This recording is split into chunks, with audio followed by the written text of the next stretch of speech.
លែងដឹងអីបែរជាប្រឹងទៅបបួលប្រទេសដទៃចង់មកលុកដៃបង្ក្រាបបទល្មើសនៅកម្ពុជាមិនចាំបាច់និយាយដល់ប្រទេសជាតិនោះទេសូម្បីត្រឹមផ្ទះឬកន្លែងរស់នៅក៏គេមានសិទ្ធិអំណាចគ្រប់គ្រងរបស់គេដែរមិនអាចឲ្យនរណាចូលផ្ដេសផ្ដាសតាមអំពើចិត្តឡើយប្រទេសជាតិមួយទាំងមូលគេមានរដ្ឋាភិបាលឬរាជរដ្ឋាភិបាលក្នុងការគ្រប់គ្រងលើបញ្ហាសពគ្រប់បែបយ៉ាងដោយមិនបើកដៃឲ្យប្រទេសដទៃមកជ្រៀតជ្រែកកិច្ចការផ្ទៃក្នុងគេនោះទេប្រទេសដទៃមិនអាចចូលមកលុកដៃឬចេះដឹងរឿងប្រទេសណាមួយបានឡើយហើយបើចង់បញ្ជូនកងកម្លាំងចូលមកក្នុងប្រទេសរបស់គេទៀតនោះរឹតតែមិនអាចធ្វើទៅបានប្រទេសនានាអាចសហការគ្នាធ្វើកិច្ចការជាមួយគ្នាដោយមានការអនុញ្ញាតពីគ្នាទៅវិញទៅមកតែមិនអាចធ្វើអ្វីលើប្រទេសជាដៃគូបានឡើយបើគ្មានការអនុញ្ញាតគុំថាឡើយដល់ថ្នាក់ចូលមកធ្វើសកម្មភាពជាក់ស្ដែងបើទោះជាត្រឹមនិយាយឬប្រើការទូតណាមួយដែលលយចូលឬប៉ះពាល់ដល់ប្រទេសគេក៏មិនត្រូវធ្វើដែរ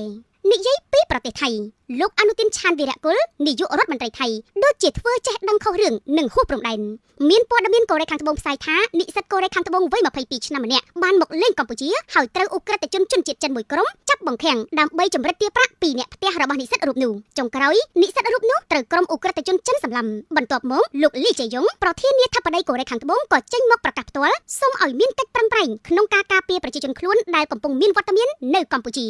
លោកអនុទានឯនេះវិញប្រឹងស្ទុះស្ទាតាក់ទងទៅលោកលីជេយ៉ុងដើម្បីសុំចាប់ដៃគ្នាបង្ក្រាបបទល្មើសតាមអនឡាញនិងក្រុមអ ுக ្រិតជននៅកម្ពុជាសារព័ត៌មាននានានៅស្រុកថៃចុះផ្សាយថានាយករដ្ឋមន្ត្រីខ្លួនបានហៅទូរស័ព្ទទៅប្រធានាធិបតីកូរ៉េខាងត្បូងនៅថ្ងៃទី16ខែតុលាឆ្នាំ2025ដើម្បីជជែកគ្នាពីរឿងកិច្ចសហការនេះតើថៃមានបានសួរកម្ពុជាជាសម័យខ្លួនដែរទេគឺគ្មានទេបើនិយាយទៅថៃមិនត្រូវធ្វើដូច្នេះតតែសោះពិសេសស្ថិតក្នុងកលៈទេសៈដែលថៃនិងកម្ពុជាកំពុងមានទំនាស់ជាមួយគ្នាម្យ៉ាងទៀតកម្ពុជាគ្មានត្រូវការថៃបន្តិចនោះទេត្រឹមរឿងបង្ក្រាបបទល្មើសនេះតាមពិតថៃដឹងខ្លួនឯងច្បាស់ណាស់ថាមិនអាចមានលទ្ធភាពអ្វីមកជួយបង្ក្រាបបទល្មើសនៅកម្ពុជាឡើយហើយក៏ប្រកាសក្នុងចិត្តដែរថាកម្ពុជាមិនត្រូវការខ្លួននោះទេចុះហេតុអ្វីបានជាថៃប្រឹងម្លេះនោះក៏ព្រោះតែថៃចង់យកមុខមាត់លើឆាកអន្តរជាតិនិងចង់បញ្ជាក់ថាប្រទេសខ្លួនគ្មានបទល្មើសឆបោកអនឡាញឬក្រុមអ ுக ្រិតជនហើយថែមទាំងបង្ហាញពីការចូលរួមជាមួយប្រទេសដទៃដើម្បីបង្ក្រាបបទល្មើសប្រភេទនេះទៀតផងលើសពីនេះគេក៏មិនត្រូវភ្លេចសង្កេតមើលដែរថា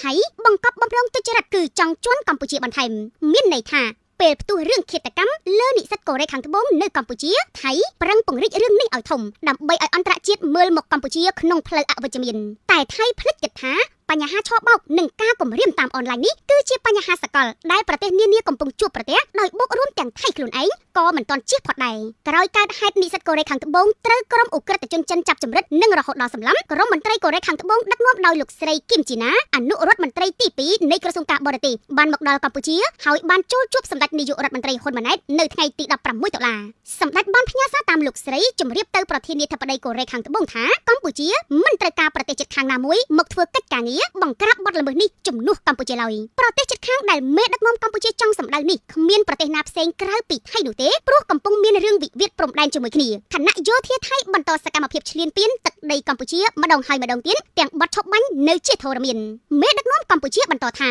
មេដឹកនាំប្រទេសជិតខាងនោះគួរផ្ដោតលើការដោះស្រាយបញ្ហាផ្ទៃក្នុងប្រទេសខ្លួនឯងឲ្យបានល្អវិញបន្ថែមពីនេះប្រមុខរាជរដ្ឋាភិបាលកម្ពុជាបញ្ជាក់ថាតាមរយៈកិច្ចសហប្រតិបត្តិការរួមគ្នាកម្ពុជាកូរ៉េមានសមត្ថភាពនិងលទ្ធភាពគ្រប់គ្រាន់ដើម្បីប្រយុទ្ធប្រឆាំងនឹងការឆបោកតាមប្រព័ន្ធបច្ចេកវិទ្យាដោយមិនចាំបាច់មានអ្នកទី3មកជួយជំរុញនោះទេគួរជម្រាបខ្លីថាកម្ពុជាបានដាក់ចេញរួចហើយនៅយុទ្ធនាការបង្ក្រាបបទល្មើសឆបោកឬការគំរាមកំហែងតាមអនឡាញហើយបច្ចុប្បន្នក៏នៅតែបន្តអនុវត្តយុទ្ធនាការនេះយ៉ាងសកម្មបើទោះបីជាកំពុងជាប់ដៃទប់ទល់នឹងការឈ្លានពានពីសំណាក់កងទ័ពថៃនៅតាមបណ្ដោយព្រំដែនក៏ដោយ